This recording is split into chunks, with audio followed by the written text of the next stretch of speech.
Trying a new angle. Here we go. I suggest Lake Town, said Bilbo.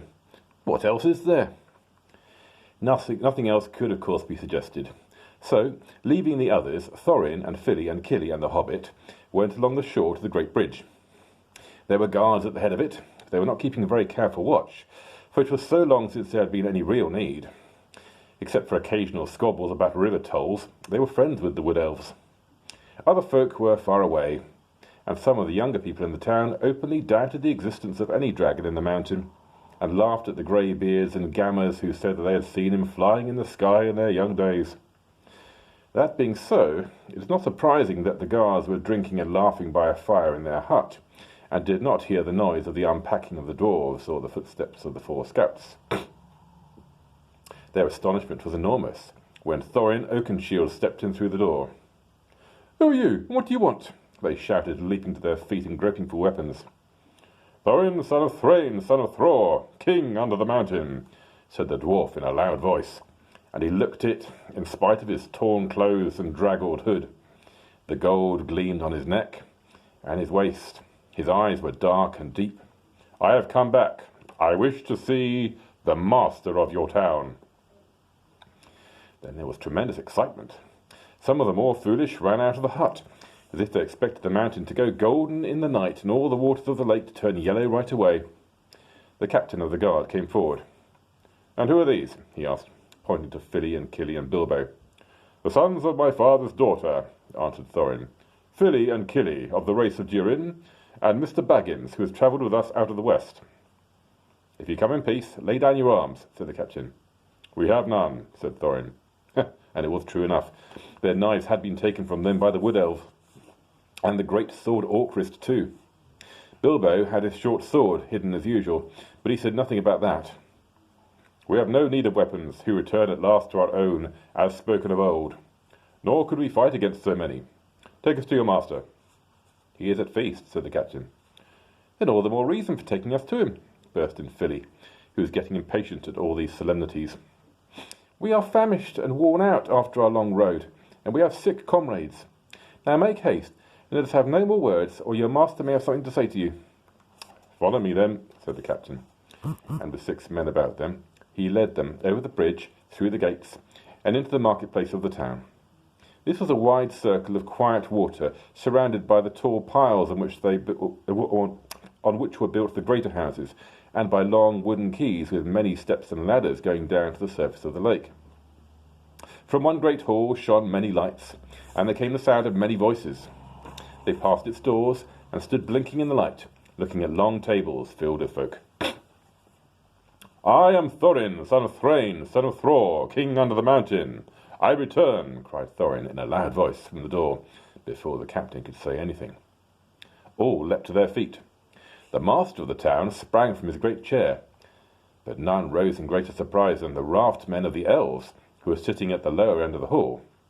Pressing forward before the master's table, they cried, "These are prisoners of our king that have escaped, wandering vagabond dwarves that could not give any good account of themselves, sneaking through the woods and molesting our people." "Is this true?" asked the master. As a matter of fact, he thought it far more likely than the return of the king under the mountain, if any such person had ever existed.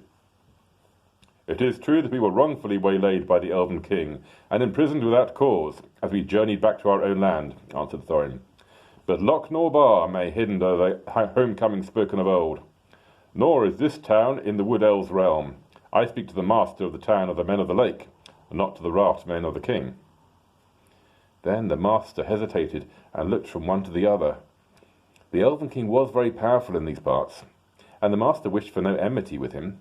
Nor did he think much of old songs, giving his mind to trade and tolls, to cargoes and gold, to which habit he owed his position. Others were of different mind, however, and quickly the matter was settled without him. The news had spread from the doors of the hall like fire through all the town.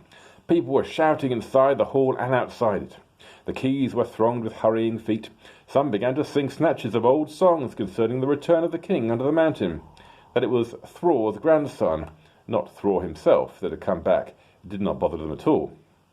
Others took up the song, and it rolled loud and high over the lake.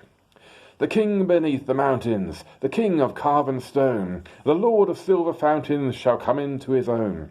His crown shall be upholden, his harp shall be restrung, his halls shall echo golden to songs of yore resung. The woods shall wave on mountains, and grass beneath the sun. His wealth shall flow in fountains, and the rivers golden run. The streams shall run in gladness, the lakes shall shine and burn, all sorrow fail and sadness at the mountain king's return. So they sang, all very like that, only there was a great deal more of it, and there was much shouting as well as the music of harps and of fiddles mixed up with it. Indeed, such excitement had not been known in the town in the memory of the oldest grandfather. The wood elves themselves began to wonder greatly, and even to be afraid. They did not know, of course, how Thorin had escaped, and they began to think that their king might have made a serious mistake. As for the master, he saw there was nothing else for it but to obey the general clamour, for the moment at any rate, and to pretend to believe that Thorin was what he said. So he gave up to him his own great chair, and set Fili and Kili beside him in places of honour. Even Bilbo was given a seat at the high table, and no explanation of where he came in, and no songs had alluded to him, even in the obscurest way, was asked for in the general bustle. Soon afterwards, the other dwarves were brought into the town, amidst scenes of astonishing enthusiasm.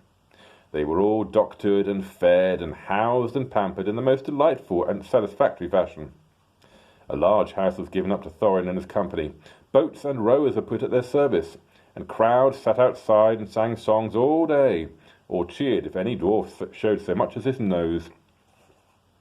Some of the songs were old ones, but some of them were quite new, and spoke confidently of the sudden death of the dragon and of cargoes of rich presents coming down the river to Lake Town.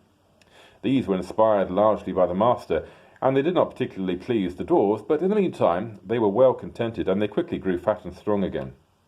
Indeed, within a week they were quite recovered, fitted out in fine cloth of their proper colours, with beards combed and trimmed, and proud steps.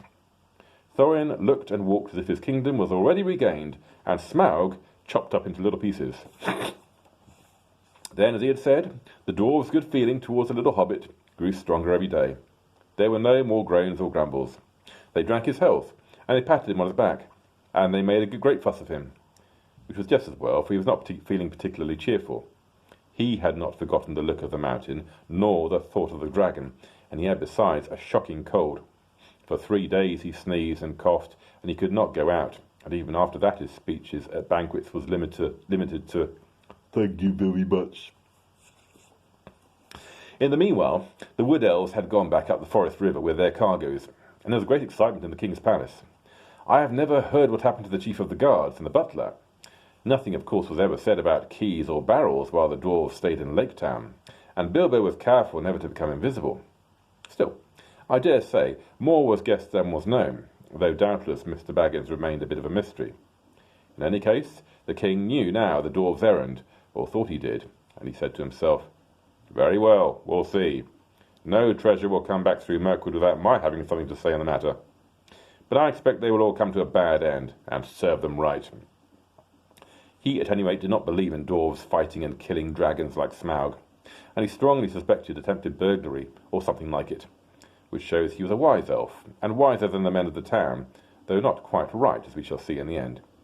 He sent out his spies about the shores of the lake and as far northward toward the mountains as they would go, and waited.